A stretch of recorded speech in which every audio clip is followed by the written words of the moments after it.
तो finally video देखने के लिए पहुंच ही गए आप लोग, है ना। चलिए ठीक है, अच्छी जगह पहुंचे हैं। अगर आपने इस वीडियो को ओपन कर लिया तो फिर आपने बुरी जगह नहीं पहुंचा, बहुत अच्छी जगह पहुंचा।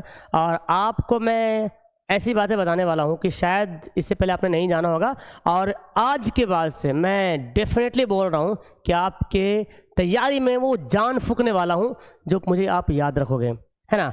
तो मैं सबसे ज़्यादा यहाँ पे ये क्वेश्चन में देख रहा हूँ बच्चों को आ रहा है कि सर क्वेश्चन को याद कैसे करें। आपने पूरा पढ़ा है, सिलेबस पढ़ा है, कुछ किसी ने पढ़ा भी है, किसी ने नहीं भी पढ़ा है, किसी ने अधूरा पढ़ा है, किसी ने कंप्लीट भी कर दिया है, पूरा पढ़ लिया है। लेकिन सबसे बड़ा प्रॉब्लम आ रहा है कि सर इतना सारा क्वेश्चन है सर, फिजिक्स का, केमिस्ट्री का, बायोलॉजी का, history, geography, politics, economics, Urdu, Hindi, Sanskrit, Godhuli, English, math, इतना सारा चैप्टर है सर।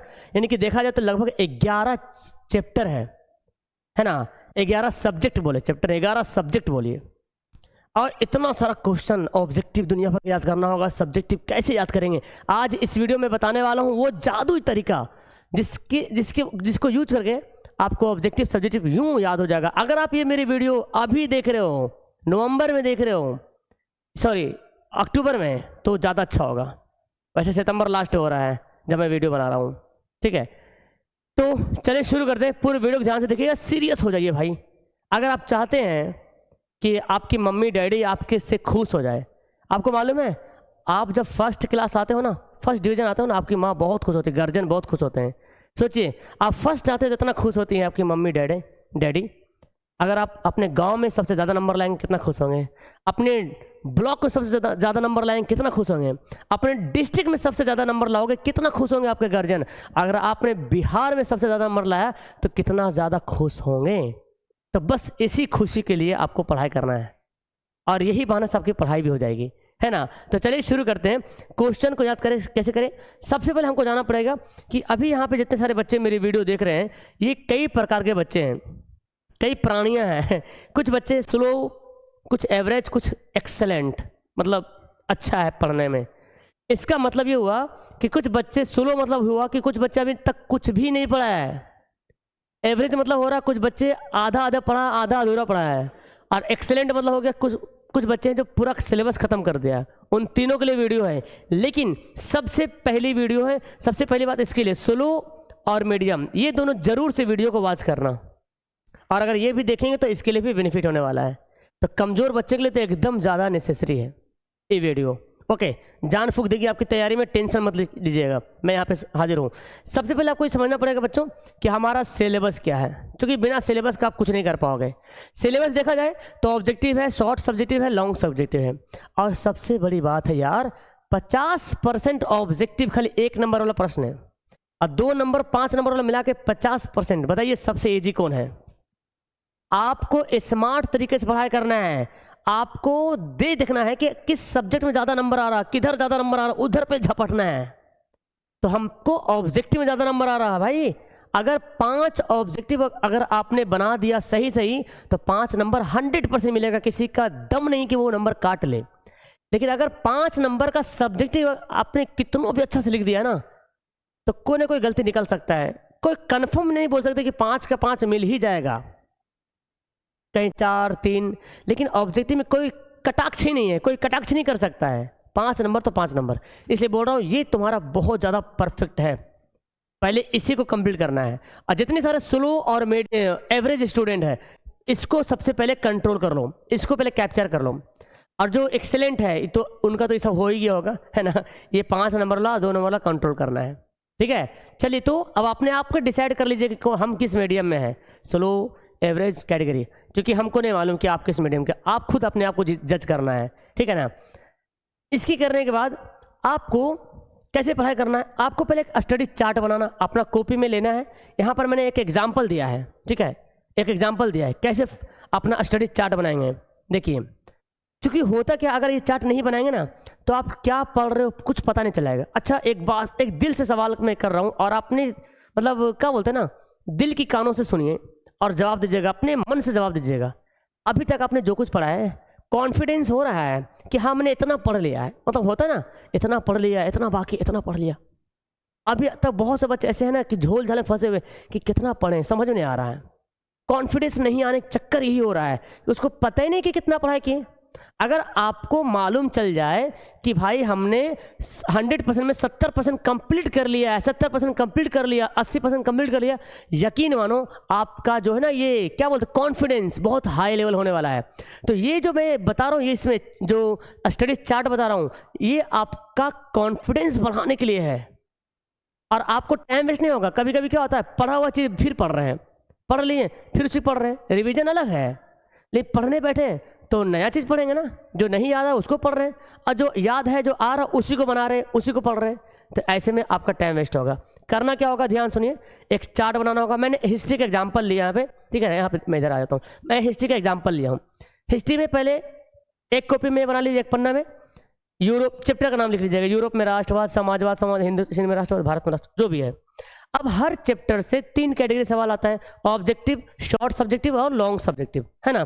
3 कैटेगरी का सवाल आपसे पूछा जाता है। तो पहले आपको देखना कि यूरोप में राष्ट्रवाद हमने पढ़ लिया, याद हो गया, टिक लगा दो। बड़ा सा टिक मत लगाना, क्योंकि यहाँ पे और भी टिक लगाने पड़ेगा आपको। समाजवाद, साम्यवाद पढ़ लिया, टिक लगा दो। ये याद हो गया, टिक लगा दो। ये नहीं पढ़ा, छोड़ दो, खाली छोड़ दो। अब जब पढ़ने बैठोगे ना तो दिमाग में बिलिंग करें, अरे हाँ यार ये तो पढ़ ले, इसको पढ़ना है, टाइम बच गया आपका, है ना। अब जब आपको रिवीजन करना है तो फिर से टिक लगा दो, जितना बार रिवीजन करो उतना बार टिक लगा दो। इससे क्या होगा कि पता चलेगा हमने इसको 4 बार रिवाइज किया, 5 बार रिवाइज किया। सेम सब्जेक्टिव में करना, 2 नंबर का सब्जेक्टिव, कि यूरोप में राष्ट्रवाद का 2 नंबर का सब्जेक्टिव पूरा पढ़ लिया, देख लीजिए आपकी किताब में कितना सब्जेक्टिव है, पढ़ लिया तो टिक लगाओ। रिवीजन किया, कितना बार किया, टिक लगाओ। तो इससे पता चल, जिसमें कम रहेगा टिक, इसमें एक ही बार टिक है, इसमें टिक भी नहीं, इसमें, तो पता चला अच्छा ये इसको पूरा करना है, इसको मेरा कमजोर सब्जेक्ट है, ये मेरा चैप्टर कंप्लीट करना है।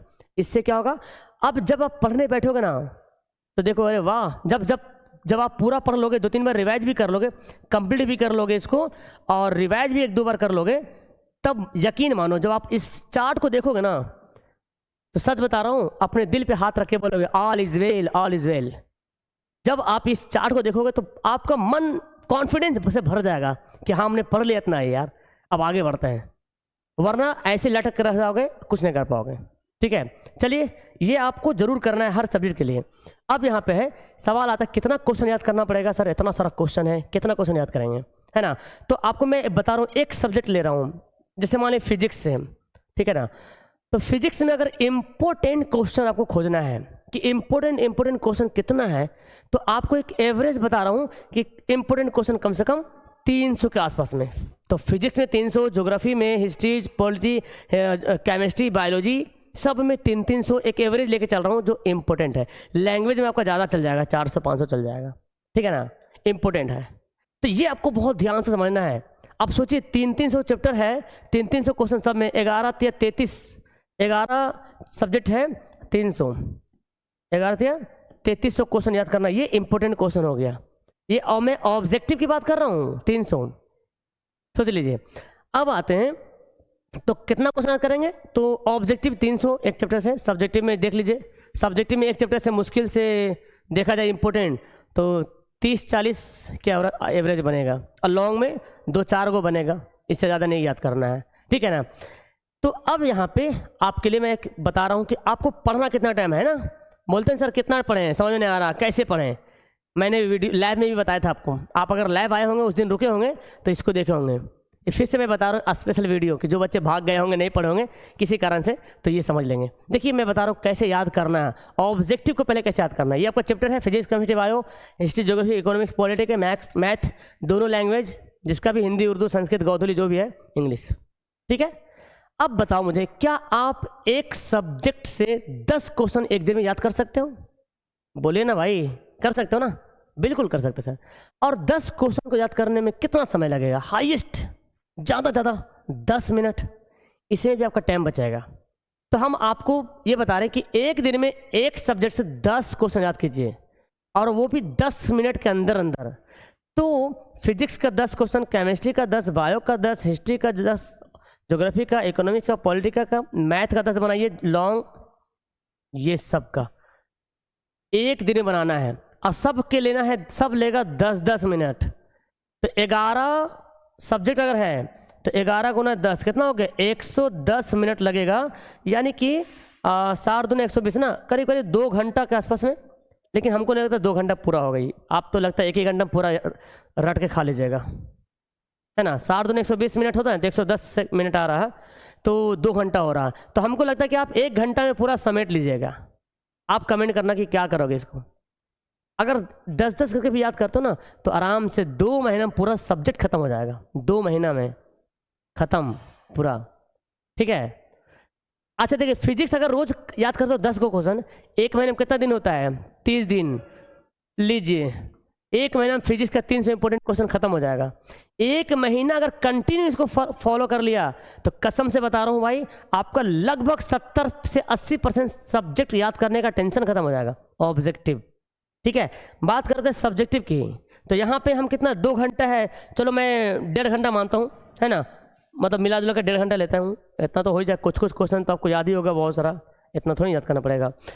शॉर्ट सब्जेक्टिव जो 2 मार्क्स का आता है, इसमें आपको एकदम कंटिन्यू कर लो कि 1 क्वेश्चन सबसे याद करना है 1 दिन में। आप सोचिए 1 दिन में कितना क्वेश्चन बनाना पड़ेगा आपको? 11 क्वेश्चन याद, 10 क्वेश्चन याद करना पड़ेगा, मैथ का 1 क्वेश्चन बनाना पड़ेगा। तो 1 क्वेश्चन फिजिक्स का याद करना है जो 3-4 लाइन वाला होता है ना, उसको याद करना है। कितना टाइम लगेगा 1 क्वेश्चन याद करने में? 1 क्वेश्चन याद करने में चलो मानते हैं हाईएस्ट समय 20 मिनट, 20 मिनट याद टाइम लगेगा, 20 मिनट हाईएस्ट। तो कितना हो गया? 11 गुना 20, 11 दूनी 22, 220 मिनट, है ना। तो 60 से भाग करते हैं, कितना हो गया? इसको 60 से भाग कर देंगे, 220 मिनट, है ना।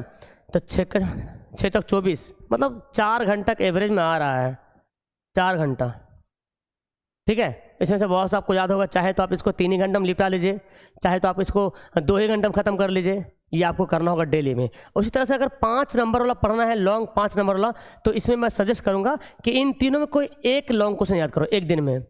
इन तीनों को, चारों में कोई एक लॉन्ग क्वेश्चन याद करो 1 दिन में, ठीक है ना। लैंग्वेज में इन दोनों लैंग्वेज में 1 याद करो, और मैथ भी 1 बनाओ, और इंग्लिश का कोई दिक्कत छोड़ दो। 1, 2, 3, 4 क्वेश्चन आपको डेली लॉन्ग याद करना पड़ेगा। 1 लॉन्ग में अगर मानते हैं 20 मिनट, 30 मिनट, एक आधा घंटा, तो इधर 2 घंटा आता है। 2 घंटा, 4 घंटा और 1.5 घंटा, कितना हो? 6.5 घंटा। 6.5 घंटा आपको लगेगा इसको पढ़ने में, 6 घंटा 30 मिनट आपको लगेगा इसको कंप्लीट करने में। अगर आप डेली करते हो तो भाई आराम से हो जाएगा। अब यहाँ पे ये नहीं कि सर 1 ही बार लेके बैठ जाएंगे, आपको जब टाइम मिलता है, जब टाइम मिलता है तब याद कीजिए, जब टाइम मिले, जिस टाइम पे सोते हुए, उठते हुए, बैठते हुए, खेलते हुए, पढ़ाते हुए, पढ़ते हुए, जैसे भी कर रहे हैं आपको याद करना है ना। अगर ये कर लिया तब आपको यहाँ पे सबसे बेस्ट याद होने वाला है। अब बात करते हैं सर याद कौन क्वेश्चन करेंगे, कहाँ से लाएंगे, नहीं लाएंगे, ये सब बड़ी टेंशन हो रहा होगा आपको। जल्दी ही हमारा क्रैश कोर्स आने वाला है, बहुत कम प्राइस में आएगा, जल्दी से आप लोग ज्वाइन हो जाइएगा। वैसे अब मैं बताता हूँ, AA ऑनलाइन सोल्यूशन ऐप पे ई बुक या PDF करके डाला गया है। इसमें मैंने पूरा ऑब्जेक्टिव जो 1 लाइनर बता रहा हूँ ना, 300 350, वो सब 1 लाइन में मिल जाएगा। गेस क्वेश्चन के रूप में है ना। ई बुक लिखा रहेगा, गेस ऑब्जेक्टिव सब्जेक्टिव रहेगा। मात्र नॉर्मल फी रहेगा 50 रुपये, जाके तुरंत डाउनलोड कर सकते हैं, प्रिंट निकाल सकते हैं, इस नंबर पे कांटेक्ट कर सकते हैं।